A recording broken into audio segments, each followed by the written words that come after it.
시카고 팡세 시간입니다. 독일의 초기 낭만파 시대의 작곡가 멘델스존을 여러분 잘 아실 줄 압니다.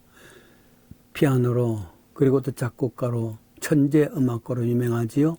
36살의 아까운 젊은 나이에 뇌졸중으로 요절을 합니다. 오늘 그에 대한 이야기를 하려는 것이 아닙니다. 그의 할아버지 되시는 모세 멘델스존에 대한 이야기를 하려고 합니다. 할아버지 모세 멘델스존은 독일계 유대인으로서 그 가문으로서 당시 계몽주의 철학자로 명성을 날리는 사람이었다 합니다. 그런데 불행하게도 선천적으로 왜소한 몸집의 곱추로 태어났습니다. 불행한 일이지요. 바로 이 어느 날 모세 멘델스존은 함부르크에 있는 한 상인의 집에 초대를 받아서 그곳에서 한 4, 5일 묵게 됩니다. 그런데 상인의 집에는 아름다운 딸 프롬체가 있었습니다. 모세는 첫눈에 반했는데 얼마나 반했냐면 절망적인 사랑에 빠졌다 그랬습니다. 그러나 그 며칠 머무는 동안에 몇 번 마주쳤지만은 여자는 이 보기 흉한 철학자의 눈 한 번 돌리지도 않습니다. 외모 때문이겠죠. 애가 탄 모세는 집에 돌아오려는 마지막 시간에 용기를 내서 프롬체의 박을 두드립니다. 드디어 단둘이 만났습니다. 절호의 기회입니다. 철학자가 말합니다. 당신은 결혼할 때 배우자는 하늘이 맺어주는 것이라 하는 사실을 믿소. 여자는 쳐다보지도 아니하고요. 차갑게 그래요 했습니다.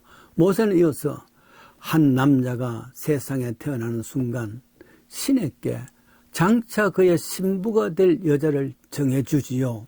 내가 태어날 때도 그랬습니다. 신은 나에게 그렇게 말했습니다. 신부가 정해졌어. 그런데 네 아내가 될 사람은 곱사등에다가 아주 처녀가 될 신부가 될 것이다. 나는 놀랐습니다. 소리 질렀습니다. 신에게 안 됩니다. 신이야 안 됩니다. 여인이 곱사등에다가 처녀가 된다는 것은 이것 이상 비극이 어디 있겠습니까? 차라리 나를 추남에다가 곱사등을 만들어 주고 신부는 아름답게 해 주시옵소서. 그래서 나는 이렇게 곱사등이죠. 왜소한 몸집이지요. 여인은 조용히 모세를 바라봅니다. 그 순수함과 총기와 그리고 열정적인 눈빛을 보면서 가만히 그의 손을 잡아줍니다. 나중에 프롬페는 모세 멘델스존의 헌신적인 아내가 됩니다. 이런 이야기를 생각하면서 제가 목사가 된 것에 대해서도 하나님의 신비라 생각합니다. 하나님의 놀라운 계획이라 생각합니다. 오래된 하나님의 참 말할 수 없는 오묘한 계획이다. 왜냐하면 저는 절대 목사가 될 수 있는 여인이 거의 없습니다. 바울이 에베소 교회를 향해서 1장 2절에 찬송하리로다 창세전에 그리스도 안에서 택하시고 예정하사 창세전에 천지가 만들기 전에 이미 택하고 계획했다. 그런 예정을 말합니다.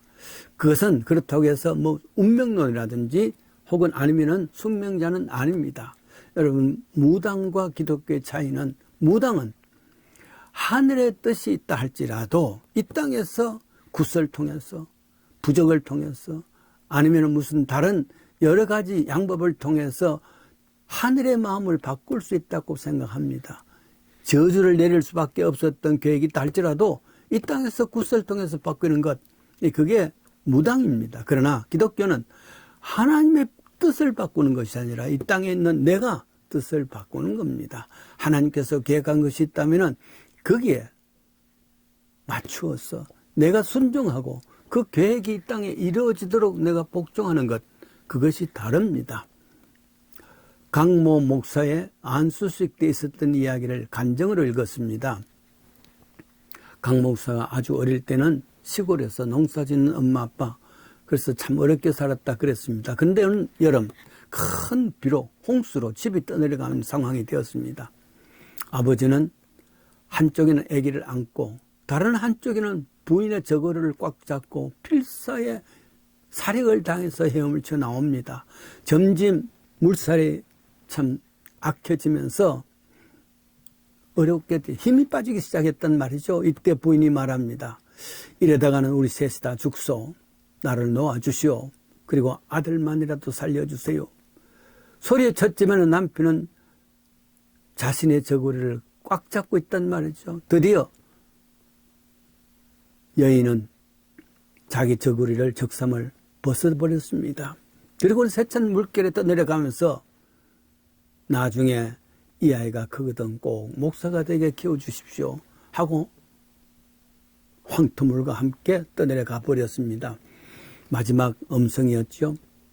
아버지는 이 강 목사의 안수식 때 울면서 20년간 농속에 간직하였던 바로 그 엄마의 적삼을 오늘 안수 목사가 되는 아들에게 주는 겁니다. 잊지 말라. 아들의 목사가 된 것은 엄마의 소원이었습니다. 그러나 엄마는 소원이었지만 이미 하늘에서 정한 뜻이 있었습니다. 단지 어머니는 하나님의 도구로 사용한 것이죠. 예수님의 산상설교에서 마태복음 6장 10절입니다. 뜻이 하늘에서 이루어진 것 같이 땅에서도 이루어질지어다. 사실 순간에 사는 인간이 영원한 신 하나님을 안다는 것 자체가 벌써 비극이죠. 인간은 영혼을 모릅니다. 하나님 뜻을 모릅니다. 그래서 고민하고 있는 겁니다. 그런데 여기에 그 하늘의 뜻이 무엇인지 아는 길이 하나 있습니다. 그 길이 뭐냐면은 하늘에서 있다가 오신 분이 있습니다. 바로 예수님이시죠. 그 예수님께서 요한복음 6장 38절에 이런 말씀을 하시죠. 내가 하늘에서 내려온 것은 내 뜻을 행하려 함이 아니요 나를 보내신 자의 뜻을 행하려 함이니 나를 보내신 이의 뜻은 내게 주신 자 중에서 하나도 잃어버리지 아니하고 마지막 날에는 다시 살리는 이것이니라. 즉 하나님의 뜻은 무엇보다도 인간을 다시 살리는 것이랍니다. 따라서 복음은 살리는 일입니다. 사탄은 죽이는 일입니다. 여기 살린다는 것은 두 가지 뜻이 있겠지요. 하나는 육신의 삶에서부터 거듭나 중생의 삶으로 다시 살리는 길입니다. 두 번째는 죽은 자의 부활이죠. 그래서 모두가 부활의 믿음을 통해서 살리는 뜻이랍니다. 그렇습니다. 교회 사명이 무엇인가 야단스러운 것이 아닙니다. 예수님께서 이 땅에 오신 목적, 즉 죽은 자를 살린 것 같이 살리는 일이라 그렇게 했습니다. 이게 목표입니다. 결국은 사람을 살리는 일이 교회의 사명이기도 하지요. 이 세상에는 자기의 뜻을 위해서 고군분투하는 장소입니다. 그러나 기독교인은 하나님의 뜻이 이것이라는 사실을 알고서 뜻대로 하는 겁니다. 예수님께서도 내 뜻대로 마시고 아버지의 뜻대로 하옵소서. 하나님께서 하늘에 정해진 그 뜻을 이 땅에서 이루어지는 겁니다. 실존철학가 키엘케골이 이것이냐 저것이냐 책에 이런 이야기를 합니다. 평민기사가 공주를 사랑했습니다. 이런 사랑은 국법에 어긋나기 때문에 안 됩니다. 결국 평민기사는 옥에 갇혔습니다. 어느 날입니다. 원령극장에 수많은 사람들이 모였습니다. 중간에는 이 평민기사를 기둥에 묶어 주었습니다. 그리고 공주를 부릅니다. 왕은 그에게 두 개의 열쇠를 줍니다. 그 열쇠는 하나는 원령극장에 있는 사자굴의 열쇠입니다. 만약에 그 사자굴의 열쇠를 가지고 열쇠를 열면은 사자가 굶어 있던 사자가 기둥에 묶인 자기 애인을 다 찢어 죽일 겁니다. 두 번째 또 열쇠가 있습니다. 그것은 그 열쇠를 옥에 사로잡힌 이방인의 한 노예입니다. 말하자면은 노예 여자에 갇혀있는 굴의 열쇠입니다. 말하자면은 이 열쇠를 열면은 평민기사와 강제로 결혼해서 살게 되는 겁니다. 자, 공주는 한편으로는 열면은 사자굴에 지켜주는 여인이 되고, 다른 한편은 내가 사랑하는 사람을 다른 여인에게 줘야 하는 것입니다. 그것이 이것이냐 저것이냐, 이렇게 해도 잘못되고 저렇게 해도 잘못되고 하는 그런 이야기죠.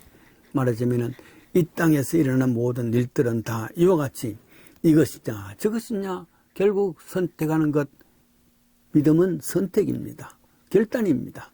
결단을 한다 할지라도 그것은 잘못되었구나 하는 것이 되죠. 그렇습니다. 결국 이 땅의 모든 것은 이것도 저것도 결국 잘못된 것이지만은 하늘의 뜻을 따르는 것은, 그것은 하나님이 이 땅의 목적, 인간이 보낸 목적입니다. 그렇습니다. 결국 이 땅의 모든 것은 이것이냐 저것이냐 세상의 것이 아니고, 가장 먼 것은 한국과 미국이 참 멉니다. 그보다 더 먼 것이 있습니다. 그것은 아마도 여기서 달나라까지겠죠. 그보다 더 먼 것이 있습니다. 그것은 몇 억 년 걸려서는 은하수의 그 거리일 줄 압니다. 그보다 더 큰 거리가 있습니다. 삶과 죽음입니다. 부활절은 이 죽은 자를 살리는 일입니다. 기독교는 하늘의 뜻, 인간을 살리는 일, 이 일에 정성을 다하는 것, 이것이 교회의 사명이고 크리스찬의 사명입니다. 하늘의 뜻이 이 땅에 이루어지도록, 이 땅에서 하늘의 뜻을 받드는 일을 더욱 열심을 다할 수 있는 크리스찬의 사명을 감당하십시다.